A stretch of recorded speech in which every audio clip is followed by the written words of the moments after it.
Muy buenos días. Muy buenos días a todos. Me saqué la campera y me la puse 8 veces porque se va el sol, viene el sol, entra el frío. Estoy muy contento de estar aquí.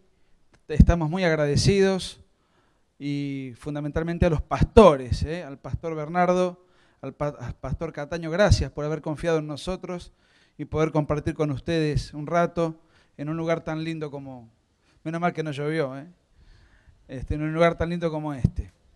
Nosotros con Agustín sacamos un libro en el año 2016, que es el libro negro de la Nueva Izquierda, que explotó en Argentina y explotó en todo el mundo de habla hispana, y desde entonces estamos viajando constantemente, permanentemente, de hotel en hotel, y prácticamente no volvemos nunca a casa. Es decir, realmente es una maratón, giras muy agotadoras, así que puedo decir, sin temor al prejuicio, que con Agustín convivimos juntos, en el marco de una amistad, por supuesto, desde hace ya casi 3 años. Y miren, voy a omitir toda la introducción, porque la charla tiene casi 1 hora, entonces vamos a omitir aquello que yo creo que no va a ir al punto de la cuestión. Estoy un poco preocupado, ¿es un avión de verdad lo que se viene ahí? Supongamos que no va a marchar, ¿no? Vamos a la próxima placa, vamos a pasar algunas placas, la próxima, la próxima, la próxima, la próxima, la próxima, la próxima, la próxima, la próxima, la próxima. Otra más. Bueno, ahora podemos, les ahorré bastante. Miren, la ideología de género ataca 4 pilares fundamentales. Ya Agustín explicó sucintamente qué es la ideología de género. Ataca la libertad, eso está muy claro, quedó muy claro. Ataca la percepción de la realidad, ataca la vida de familia y ataca la cristiandad. Yo me voy a referir a 2 ítems, a la percepción de la realidad y al ataque a la cristiandad, que algunos le llaman cristofobia. Vamos a ver. Para atacar la percepción de la realidad lo que hay que atacar es el lenguaje. Algo ya habló Agustín acerca de esta imbecilidad del lenguaje inclusivo, pero vamos a ver en los debates que se dan en televisión, que se dan en el Congreso de la Nación, que se dan en los programas panelísticos de la tarde, que en fin, en las redes sociales, la cantidad de palabras, frases y argumentos que elaboran los ideólogos de género totalmente falsos, ficcionarios, que no se corresponden con la verdad objetiva, pero que ya la gente acríticamente los acepta como válidos. Vamos a la siguiente placa. Bueno, ahí tenemos un poco todo de esa mix, con la R, cuerpa, está todo, digamos, trastocado. Para alterar el lenguaje lo que hay que hacer es cambiar el significado de algunas palabras, lo que hay que hacer es inventar palabras nuevas, inventar frases, y de esa manera se llevan adelante los debates, pero partiendo de una premisa inicial que es falsa. Y vamos a ver varias cosas de cómo los voceros de la ideología de género, de cómo muchos idiotas útiles que aceptan la ideología de género sin cuestionarla, cómo constantemente se nos está alterando la percepción de la realidad, y en todos los debates ellos parten de premisas falsas que nosotros mismos no estamos desenmascarando a tiempo. Vamos a la placa que sigue. Acá tenemos a 2 señores que acaban orgullosamente de cambiar de sexo. Cambiar de sexo. Así se lo denomina en la ley de identidad de género. Ahora, nadie puede decir que no existe el cambio de sexo. El cambio de sexo no existe. Lo que existe es el cambio de look, el cambio estético. Lo que existe es el cambio de apariencia. Nadie puede cambiar el sexo. No existe el cambio de sexo. Nació varón y va a morir varón con o sin tijeretazo. Lo que ocurre es que ahora hay disfraces más sofisticados. ¿Tiene derecho una persona a disfrazarse de aquello que no es? Sí. Nosotros no nos metemos con la vida de las personas a título individual, pero lo que queda claro es que no existe el cambio de sexo y sin embargo hay una ley que dice y sostiene y avala el cambio de sexo. Esa ley está mintiendo. Esa ley engaña a la opinión pública. ¿Y saben qué? El que engaña a la opinión pública no es una organización, es el Estado el que engaña a través de la ley. Con un agravante. Esas leyes no se pueden cuestionar, porque si uno cuestiona esas leyes incurre en un crimen de odio, que ya vamos a ver qué es. Como nosotros estamos muy poco en nuestras respectivas casas y familias, porque viajamos tanto, cuando yo estoy en mi ciudad, Mar del Plata, voy al médico para hacerme chequeos, para controlar, porque es de mucho estrés esto.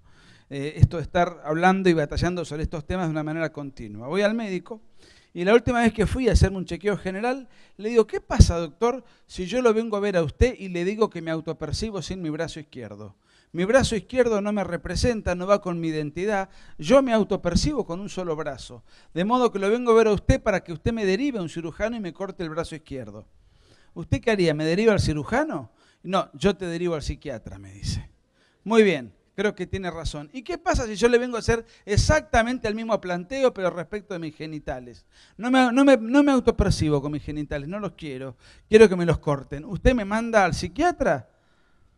Y ahí el tipo se saca los anteojos y me dice, mirá, te tendría que mandar al psiquiatra, pero te voy a mandar al cirujano en un caso así, porque yo corro el riesgo de que me expulsen de la clínica, corro el riesgo de que me quiten la cátedra universitaria en la Facultad de Medicina, corro el riesgo de que me quiten la matrícula de médico y además voy a tener problemas con la justicia. ¿Por qué razón? Porque voy a incurrir en crimen de odio. ¿Qué es el crimen de odio? El discurso de odio. Quizás han escuchado hablar de eso.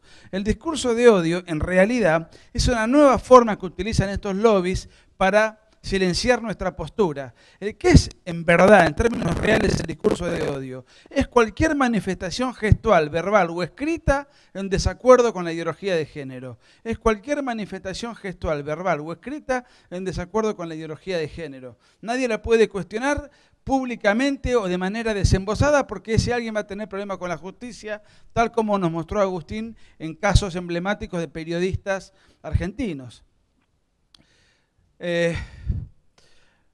Vamos a la siguiente placa.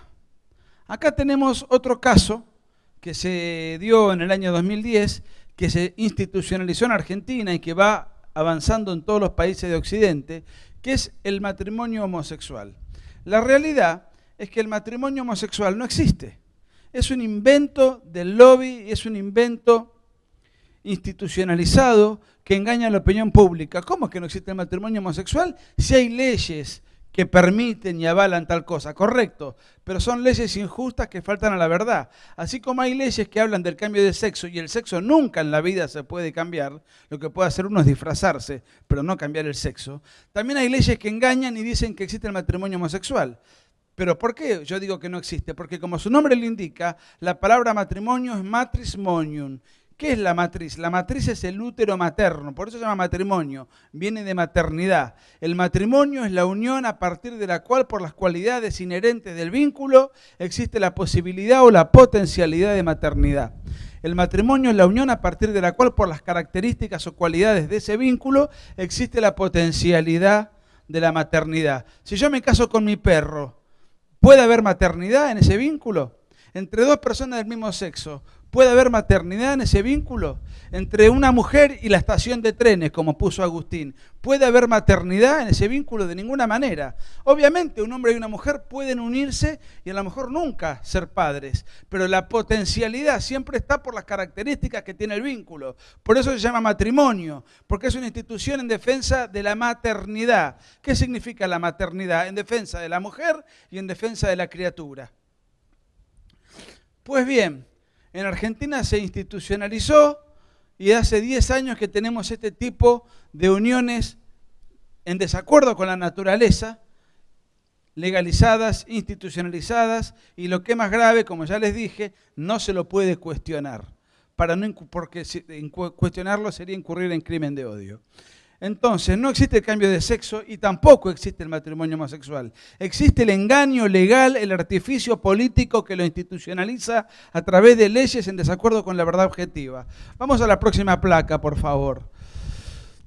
Bueno, ¿qué es lo que van a decir? Bueno, no, si vos no aceptás el matrimonio homosexual o el mal llamado matrimonio homosexual, entonces si el Estado no le da a dos personas del mismo sexo los mismos derechos que a un matrimonio heterosexual, entonces el Estado está discriminando. Si el Estado no le da a dos personas del mismo sexo los mismos derechos que le da a un matrimonio heterosexual, entonces el Estado está discriminando. Eso es falso. Eso es un argumento falso. ¿Por qué razón?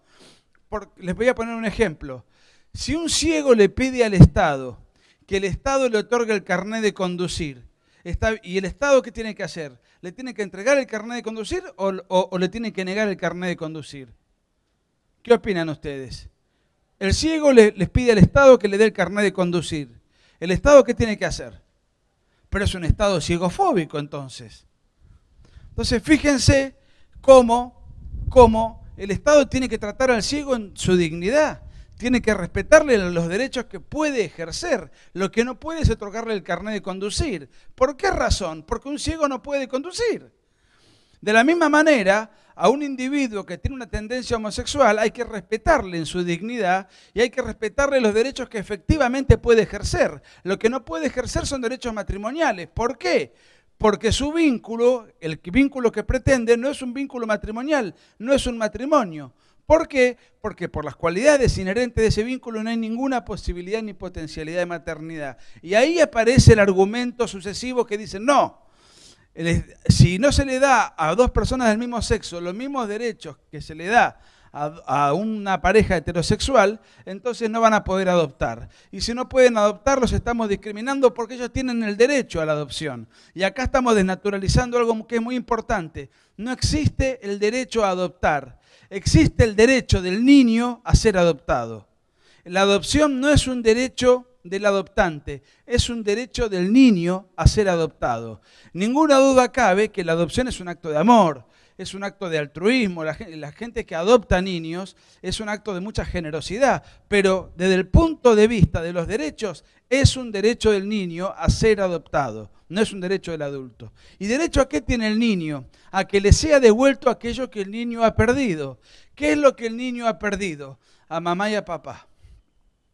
De paso les quiero aclarar un dato que no es menor. No es indistinto para el niño ser adoptado por parejas heterosexuales o por parejas homoparentales. Los niños adoptados, criados en un matrimonio biológico o adoptivo que sea heterosexual, el 1,6% de ellos, menos del 2%, tienen tendencia homosexual. Pero los niños criados en parejas homoparentales, el 35% de ellos tienen luego tendencia homosexual, según un estudio de 4.930 casos, un estudio norteamericano que nosotros hemos citado en el libro que escribimos con Agustín.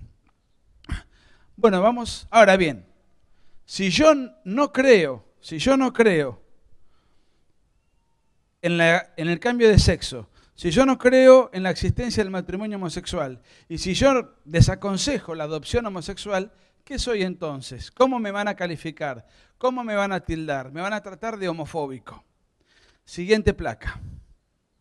Pero la homofobia no existe. La homofobia es un invento, tampoco existe la homofobia, es un invento idiomático de carácter político que tiene una función insultante. Vamos a ver. ¿Qué sería la homofobia? La homofobia sería, como su nombre lo indica, una fobia. Las fobias son enfermedades psiquiátricas. Por ejemplo, vieron que hay gente que tiene fobia al encierro, es claustrofobia. Hay gente que le tiene fobia a la luz, fotofobia. Gente que le tiene un temor intenso e irracional a las arañas, por ejemplo, aracnofobia. Son enfermedades, son desórdenes. Son desórdenes mentales. ¿Y dónde están clasificados desde el punto de vista científico y desde el punto de vista médico clínico las enfermedades mentales, particularmente las fobias? En los manuales de psiquiatría. ¿Cuál es el último manual de psiquiatría? El DSM-5. Ahí están todas las fobias detalladas, clasificadas, definidas. Pues bien, no existe en ningún manual de psiquiatría y en ningún manual científico la homofobia. La homofobia es un apodo que le colocan a todo aquel que no esté de acuerdo con la ideología de género, y en el marco de ese apodo lo que hacen es desacreditar, lo que hacen es de esa manera destratar, denostar los argumentos que tenemos nosotros. Con un agravante, a nosotros ya no nos tratan de retrógrados, no nos tratan de anticuados, no, ahora nos tratan de homofóbicos, es decir, de padecer una enfermedad mental. Nos acusan de padecer una enfermedad mental. Ellos tratan al disidente como un enfermo mental, lo califican como un enfermo mental. Entonces, fíjense qué curioso. A los que no piensan como ellos nos acusan de ser enfermos mentales. O sea, patologizan al disidente. ¿Y quiénes son los que patologizan al disidente? Los mismos sectores que dicen ser defensores de la diversidad, pero no aceptan ningún pensamiento diverso del de ellos. Fíjense cómo engañan permanentemente. Acá tengo una placa. El ataque de Orlando es solo el último ejemplo de cómo la homofobia aún es mortal en el mundo. A ver, ¿cuántos de los que están acá saben lo que fue la masacre de Orlando? Allá 1, 2, 3, 4, muy poquitos, muy poquitos. Yo se los cuento, hace 3 o 4 años, en una discoteca en la ciudad de Orlando, Estados Unidos, una discoteca gay, creo que en un sábado de la noche la discoteca explotaba de gente, entró un francotirador con un arma de guerra y entró a disparar a la multitud y en un santiamén, cuestión de segundos, mató 50 personas que estaban en la discoteca bailando, 50 homosexuales. En Instagram, en Facebook, en Twitter, toda la farándula, todos los medios de comunicación del mundo occidental, condenando el hecho, por supuesto, lamentando a las víctimas, por supuesto, y acusando el episodio a la homofobia. Esto es consecuencia de una homofobia que todavía existe. Y fíjense, la placa esta refleja un poco cómo los medios cubrieron el episodio. El ataque de Orlando es solo el último ejemplo de cómo la homofobia aún es mortal en el mundo. Bueno, les cuento una cosa. Primero, que la homofobia no existe. Segundo, ¿saben por qué el grueso de los que están acá no se acuerdan? ¿No se acuerdan del episodio? Yo les voy a explicar por qué. Siguiente placa. Sí, porque a la semana se conoció que el autor de la masacre, el que disparó, que después lo mató un policía en el medio de la batahola, se descubrió que era homosexual el francotirador. Si el francotirador es homosexual, no podemos acusar de homofóbico a alguien que es de los nuestros. Entonces, se olvidaron el tema, nunca más los medios lo cubrieron, y si en cambio la persona que disparaba y que mataba hubiese sido heterosexual, hubiesen hecho un escándalo acusando de homofobia, y todos los años habría marchas gay y marchas de repudio a la homofobia y marchas en conmemoración de las 50 víctimas que murieron ese día. Pero ¿por qué no hablas más del tema? ¿Acaso las víctimas que murieron no tienen la misma dignidad, no revisten la misma importancia? No, no les importan las víctimas. Lo que les importa al lobby, lo que le importa al lobby es el hecho político, si ese hecho político es funcional a su causa. Como se descubrió que el asesino era homosexual, no podemos acusar de homofobia, por consiguiente borremos del mapa el hecho y nunca más hablemos de eso. Siguiente placa.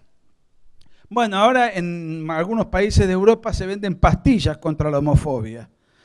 Pastillas que no tienen ningún rigor científico, pero que se regalan y se reparten para seguir en esta suerte de pretensión que busca patologizar al disidente y lo que busca es tratar de enfermo a todo aquel que se oponga a la ideología de género. Yo les aseguro que aunque me den una sobredosis, mi manera de pensar no me la van a cambiar. Siguiente placa, por favor. Los mismos argumentos tramposos son los que esgrimieron durante todo el año pasado para tratar de imponer el aborto. Y son los mismos argumentos fraudulentos que van a instalar este año, donde también se va a discutir el aborto. Por empezar, se dice que el aborto es la interrupción del embarazo, lo cual es falso. La interrupción es el cese transitorio de un proceso para su posterior reanudación. Les repito, el aborto es la interrupción, la interrupción es el cese transitorio de un proceso para su posterior reanudación. Les pongo un ejemplo. ¿Cuál es el equipo número 1 de Argentina? Supongamos que juega Boca contra River. Estaban empatando. Vamos a poner el ejemplo, estaban empatando. Estaban empatando 5-5. Estaban los ambientes muy nerviosos, los hinchas. Se empiezan a tirar botellas de una hinchada a la otra. Entonces el árbitro, el referí, ¿qué hace? Interrumpe el partido. Lo interrumpe 10 minutos, 15 minutos.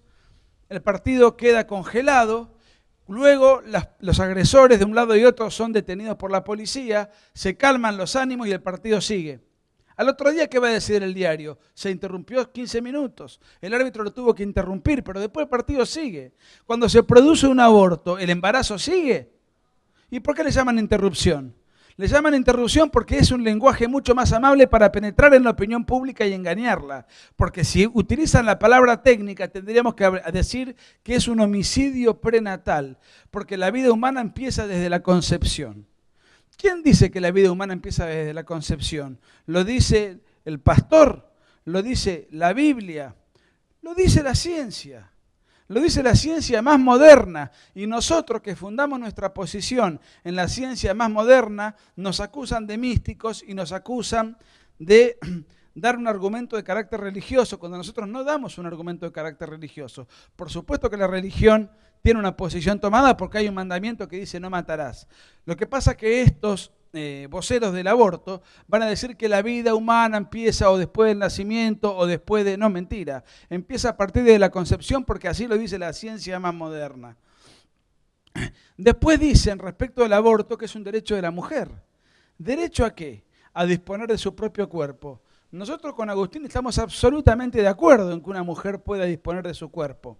El problema es que en el caso del aborto la mujer no está disponiendo de su cuerpo, porque la persona, el niño que está en el vientre materno, que ya está desarrollándose a partir de la concepción, es un cuerpo distinto del de la madre. A partir del momento de la concepción empieza a cumplir un ciclo vital, tiene ADN propio, carga genética propia, grupo sanguíneo propio, ya está cumpliendo un ciclo vital. Primero es un cigoto, después es un blastocito, después es un feto, después es un bebé, después es un nene, después es un preadolescente, después es un adolescente, después es un adulto joven, después es un adulto maduro y después entra en la etapa de la vejez hasta que después se muere. Ese ciclo que empieza desde la concepción lo pasamos todos nosotros. Y cualquier intento artificial en todo ese plazo por acabar con la vida de esa persona que está continuamente desarrollándose es un homicidio.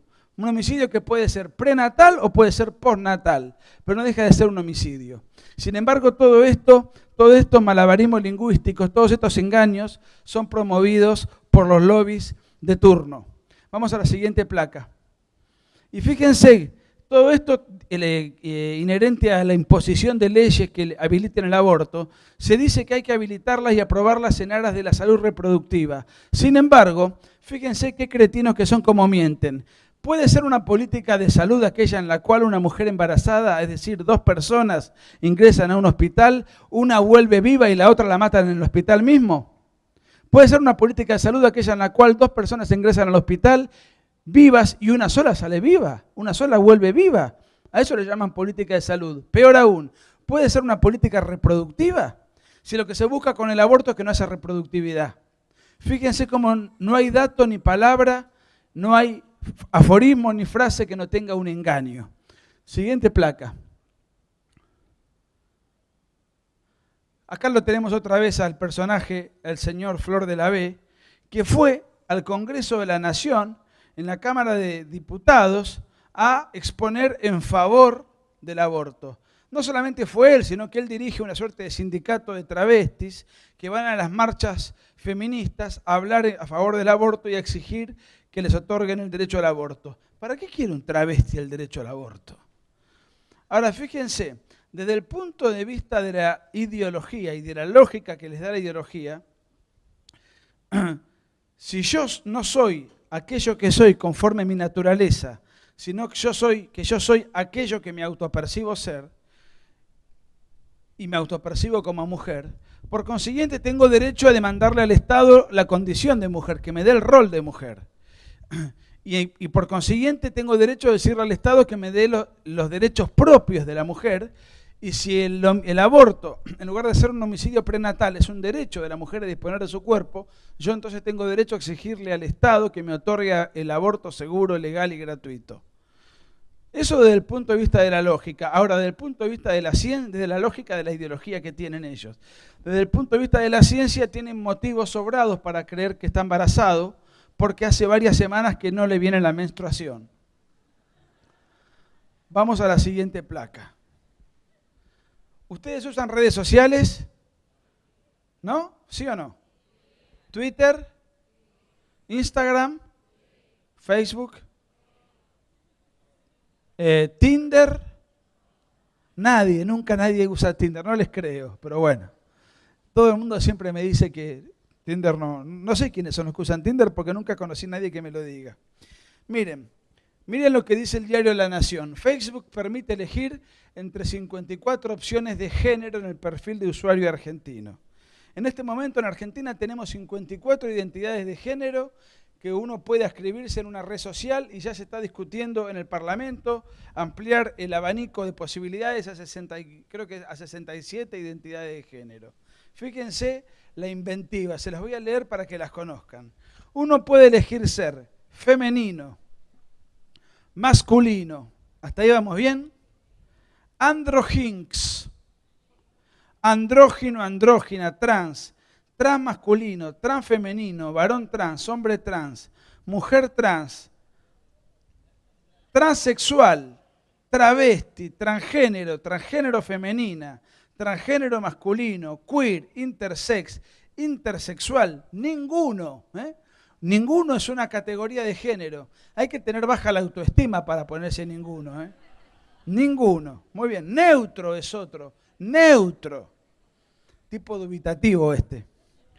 Pansexual, varón. Pansexual, mujer. Mujer, hombre, varón, lesbiana, gay.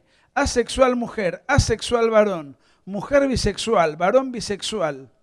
Poliamorox, poliamorosa, poliamoroso. Esto le dan a lo que venga. Creo que Florencia Peña se definió como poliamorosa. Tenemos cada exponente en la farándula nosotros. Mujer heterosexual, varón heterosexual, mujer homosexual, varón homosexual.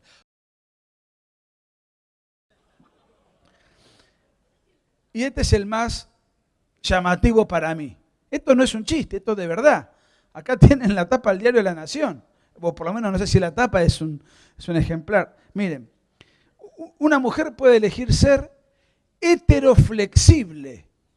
Heteroflexible. ¿Cómo es heteroflexible? Yo cuando leía esto trataba de imaginarme. ¿Cómo es una mujer heteroflexible? Debe ser trapecista. Debe ser trapecista. Después tenemos varón heteroflexible. Este es acróbata. Lesboflexible, cisexual masculino, cisexual masculina, cisexual femenina, cisexual femenino, cisexual mujer y cisexual varón. Y mi identidad de género no está, porque yo siempre fui lesbiano. Vamos a la siguiente placa. Acá hay un pensador francés de la primera mitad del siglo XX que tenía una frase muy extraña. Él decía: soy ateo pero cristiano. ¿Cómo se explica esto? Él decía lo siguiente, él no creía en Dios, pero finalmente, antes de morir, se convirtió. Pero más allá de eso, ¿cuál era su tesis? Él decía, nuestra civilización es occidental y es cristiana. Y más allá de la cuestión de la fe, más allá de la existencia o no de Dios, él decía, los principios cristianos son buenos porque perfeccionan al hombre y perfeccionan a la comunidad, independientemente de la cuestión de la fe. Y nosotros somos todos cristianos. Obviamente este es un campamento cristiano, se supone que todos tenemos fe. Agustín y yo tenemos fe y creemos en Dios. Pero fuera de este campamento, si hablamos a una persona de acá de Montehermoso, de Bahía Blanca, que camina por la calle, y le hacemos una encuesta, esa persona va a responder conforme a los principios cristianos, aunque nosotros no sepamos si tiene fe o no, si va a la iglesia o no. Nosotros sabemos en nuestra civilización que robar está mal, nadie va a poner eso en discusión. Que matar está mal, nadie va a discutir eso. Que mentir está mal, que no es de caballero andar mirándole la mujer al prójimo, que es un buen hábito honrar al padre y a la madre. Es decir, nuestros principios de nuestra comunidad política, de nuestra civilización, son cristianos. De la misma manera, si una persona que vive en Medio Oriente, pero no cree en Alá, no va a la mezquita, le preguntamos sobre ¿qué opina de la libertad, de la mujer, de la familia? Va a responder consustanciado con la religión de su lugar de origen. Entonces, ¿por qué traje a colación a este pensador francés, Maurras? Porque resulta que nuestra civilización es occidental y cristiana, y nuestra tradición es cristiana. Antes, los elementos revolucionarios, sobre todo de izquierda, querían modificar nuestra cultura, nuestro modo de ser, nuestra cosmovisión a través de las armas, a través de la guerrilla, a través del terrorismo, los montoneros en Argentina y otras fuerzas terroristas que se desplegaron en todo el hemisferio y en toda América Latina.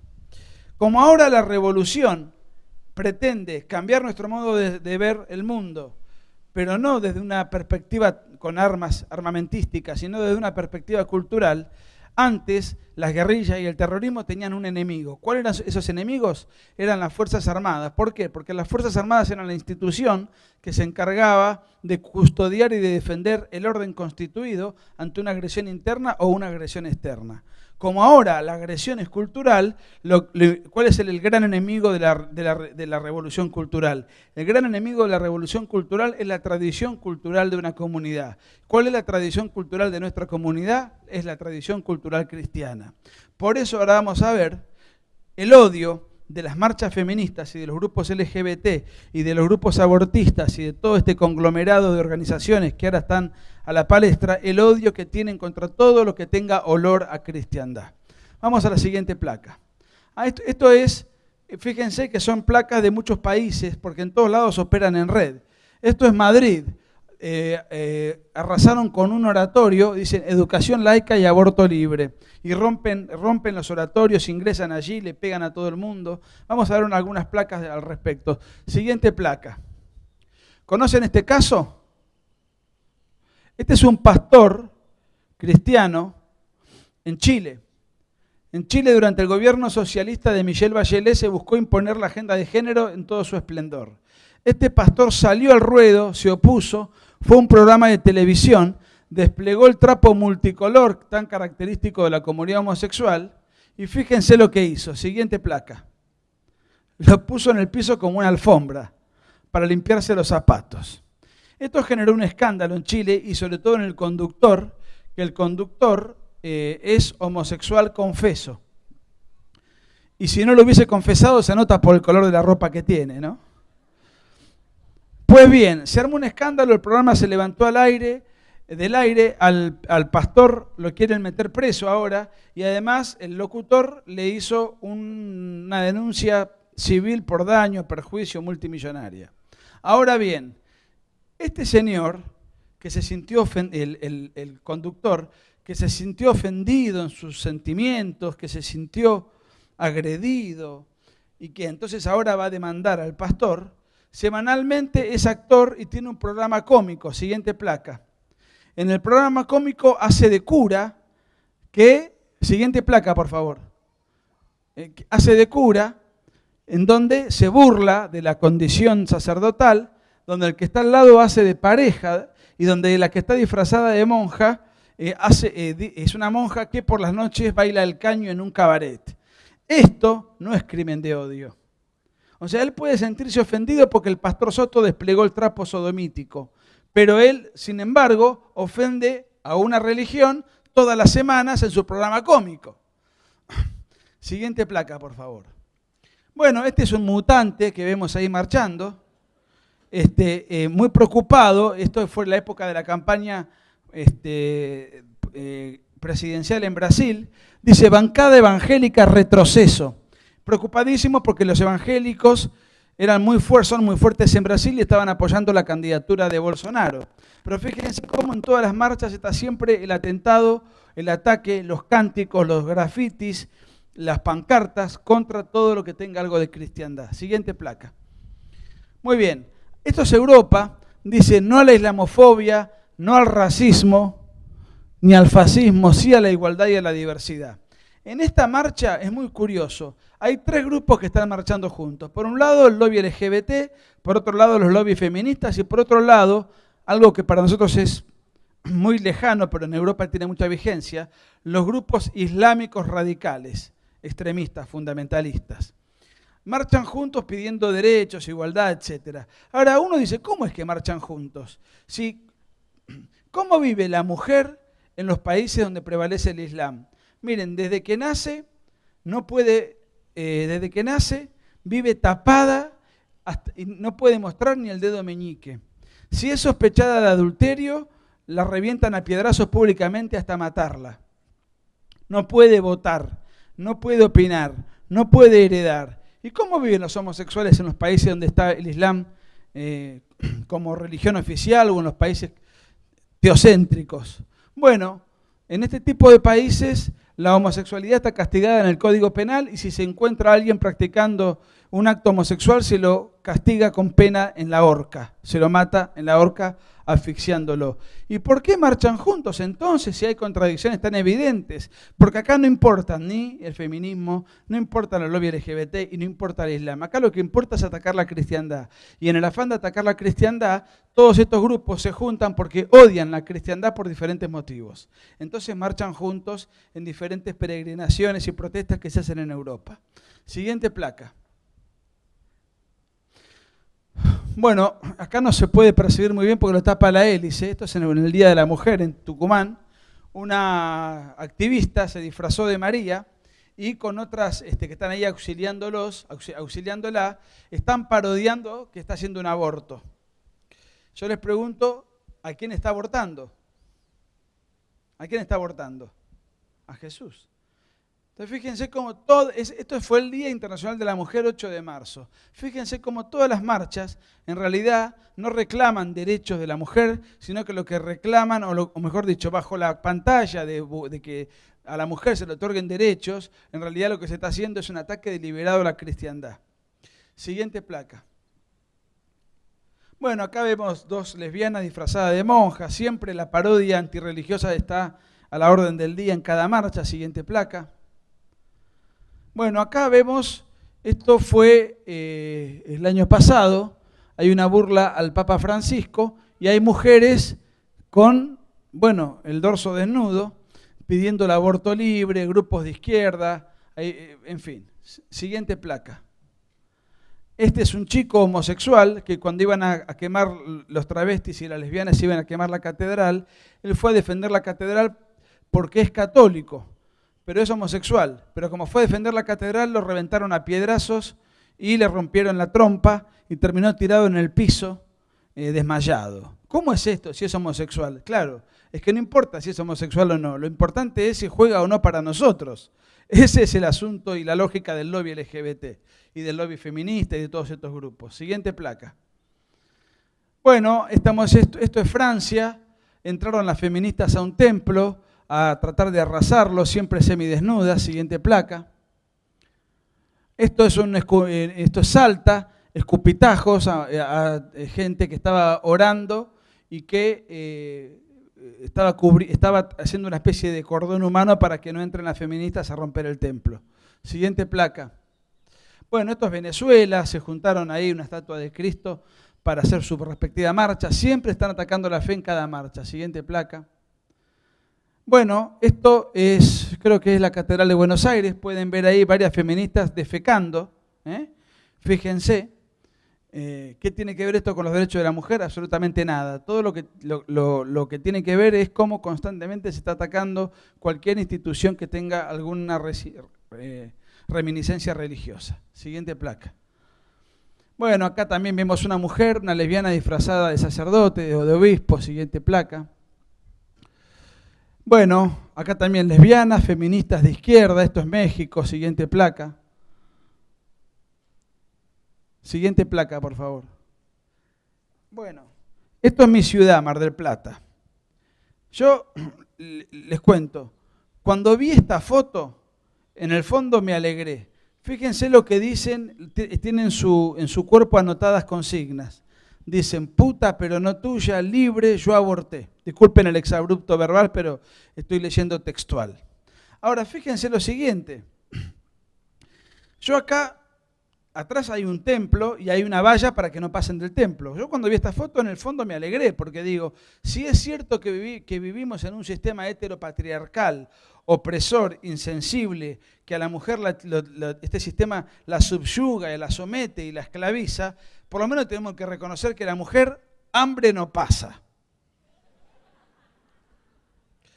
Miren, estábamos terminando el libro con Agustín estábamos en marzo del 2016, Agustín estaba en Estados Unidos, yo estaba en Buenos Aires. Y digo, bueno, voy a ir al 8 de marzo. Todavía este tema del feminismo estaba en veremos. Había grupos radicales, pero iba mucha gente a las marchas porque en realidad se conmemoraba el Día de la Mujer. O sea, en principio parece inofensivo. Y digo, voy a ir a la marcha. Además, yo soy soltero, así que una marcha de mujeres es un plan agradable, un plan atractivo. Me puse perfume, una buena camisa, digo, bueno, voy a la marcha. Yo siempre tengo la teoría, confirmadísima por la experiencia, de que todas las mujeres, sin excepción alguna, son lindas, sin excepción. La que no tiene lindas manos, tiene lindos labios, y la que no seduce porque tiene lindos ojos, y la que no tiene una linda figura, y la que no tiene un lindo pelo, y la que no seduce porque tiene una voz muy dulce, y la que no seduce con otros rasgos. Todas las mujeres, sin excepción, tienen algo que las hace particularmente atractivas. En todo caso, está en la habilidad de cada mujer en saber cuál es el detalle particularmente agradable que tiene para seducir a su pareja. Pero todas las mujeres son lindas. Siempre tuve esta convicción muy sólida, pero la puse en duda el día que fue la marcha.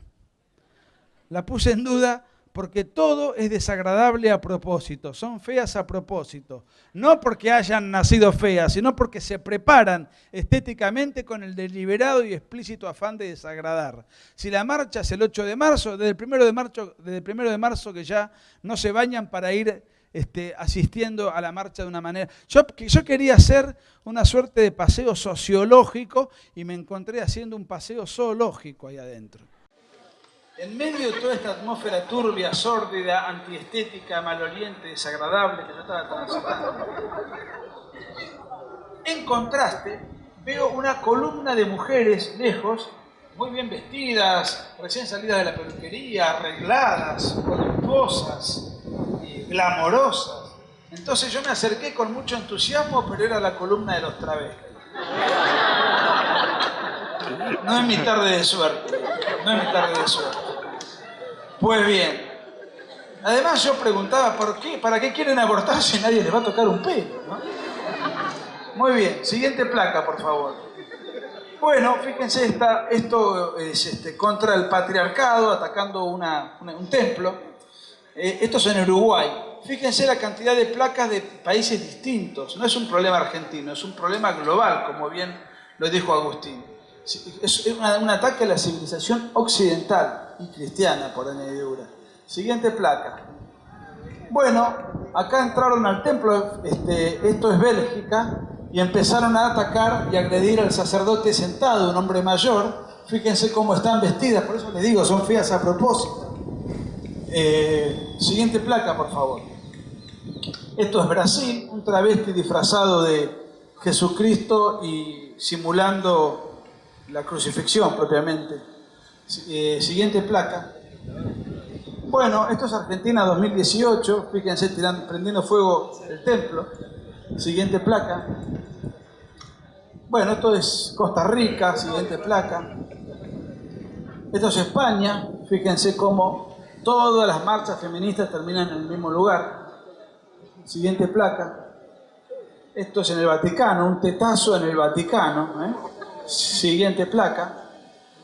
Y esto es una Biblia gay. Una Biblia gay que ahora se vende en Amazon y que explica todos los pasajes del Evangelio, el Nuevo Testamento, los apóstoles, etcétera, en clave homosexualista. Cambiando y distorsionando la Biblia y explicándola en clave homosexualista. Voy a cerrar con la placa siguiente, que es muy interesante. En este momento, en el año 2019, este mapa es del año pasado, pero bueno, hay 75 países que castigan y condenan la homosexualidad en el Código Penal. De esos 75 países, hay 67 que castigan la homosexualidad con pena de cárcel, que son los países que están en rojo. Y hay 8 países que condenan la homosexualidad con pena de muerte, que son los países que están en negro. Los que están en rojo son 67 países, condenan la homosexualidad con pena de cárcel, Los que están en negro, que son 8, condenan la homosexualidad con pena de muerte. ¿Qué tienen en común estos 75 países? Lo que tienen en común es que en ninguno de esos 75 países ha llegado la cristiandad. En ninguno de esos 75 países ha llegado la cristiandad. Y en el resto del globo terráqueo, con diferentes colores, en esos países sí ha llegado la cristiandad, y en esos países la homosexualidad no es molestada por el Estado. En esos países la libertad en el plano de la intimidad se respeta. En algunos lugares la cristiandad ha llegado con un predominio católico, en otros con un predominio protestante, en otros con un predominio evangélico. En Rusia y zonas cercanas lo que prevalece es la iglesia ortodoxa, de inspiración cristiana también. Entonces, donde está la cristiandad, al homosexual se lo trata en su dignidad y se le respeta el derecho a la intimidad. En los países donde no llegó la cristiandad, la homosexualidad es castigada por el Estado. Fíjense la diferencia. Sin embargo, todos los ataques que estos lobbies dan, lo dan en el occidente cristiano. O sea, ellos llevan adelante ataques en los países donde pueden vivir su intimidad como quieren. ¿Por qué no van a hacer los ataques donde realmente padecen alguna injusticia? Sin embargo, no lo hacen. ¿Por qué? Porque no importan los derechos ni del feminismo, ni de la mujer, ni del travesti, ni de los lobbies LGBT. Lo que importa es atacar los cimientos de una civilización que es la civilización occidental y cristiana. Y atacarla de manera autoritaria, imponiendo una cosmovisión ajena a nuestra tradición, incluso contra sus propios intereses. Incluso contra sus propios intereses, porque ellos están atacando una civilización que les da a ellos plena libertad. Termino con una frase de Octavio Paz, un pensador mexicano, que dice así, dice: la dictadura perfecta es aquella que no se nota que es una dictadura. Y esta frase se parece mucho al ejemplo que puso Agustín de la rana. A la rana la están cocinando, pero no se nota. La rana no lo nota. La dictadura perfecta es aquella que no se nota que es una dictadura. La ideología de género es una dictadura, pero el común denominador del argentino medio no se da cuenta de que poco a poco va perdiendo libertades con la ideología de género. Entonces decía Octavio Paz, la dictadura perfecta es aquella que no se nota que es una dictadura, y cada vez que hablamos de ideología de género, me parece que esta frase encaja perfectísimamente bien. Muchísimas gracias por todo.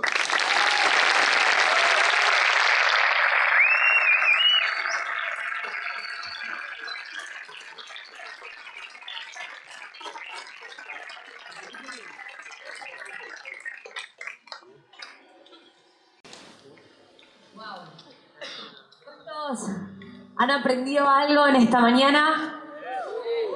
Quiero ahí que te pongas de pie, queremos orar por sus vidas, queremos agradecerles por el tiempo, por haber compartido con nosotros en esta mañana tantas cosas y queremos bendecirlos porque son de alguna forma aquellos que nos están representando y son una voz para la sociedad, son una voz profética también para este tiempo, así que como jóvenes queremos bendecirlos, no están solos, hay todo un grupo de kamikazes que están con ustedes y que estamos batallando. Estamos batallando en nuestras ciudades, en nuestras escuelas, en las universidades, estamos levantando nuestro pañuelo, estamos en las calles, nosotros somos la iglesia de la calle. Nosotros estamos militando los 365 días del año, así que estamos con ustedes y queremos bendecirlos, si nos permiten. Ahí donde estás, levanta tu mano y empezá a declarar sobre la vida de Agustín, sobre la vida de Nicolás, un tiempo de cielos abiertos. Bendecimos sus vidas, declaramos que este es el tiempo para el cual Dios los trajo en este planeta, en esta tierra. Yo los bendigo, declaro de que nada se va a poder levantar en contra de ustedes, que Dios está con ustedes, que viene un tiempo de sobrenaturalidad. Ustedes van a ver la mano de Dios moverse a favor de sus vidas. Oh, dice el Señor, yo traigo sobre vos un viento renovador. Él renueva tus fuerzas, Él renueva sus fuerzas, Él levanta sus brazos. Son abridores de camino, son abridores de camino de este tiempo. Hay toda una generación que está siguiendo sus pasos. Yo declaro de que vos, Señor, en este tiempo los visitás y ellos, Señor, experimentan tu amor de una manera sobrenatural, de una manera única, que ellos pueden aún conocerte más. Yo los bendigo en el nombre de Jesús. Amén y amén.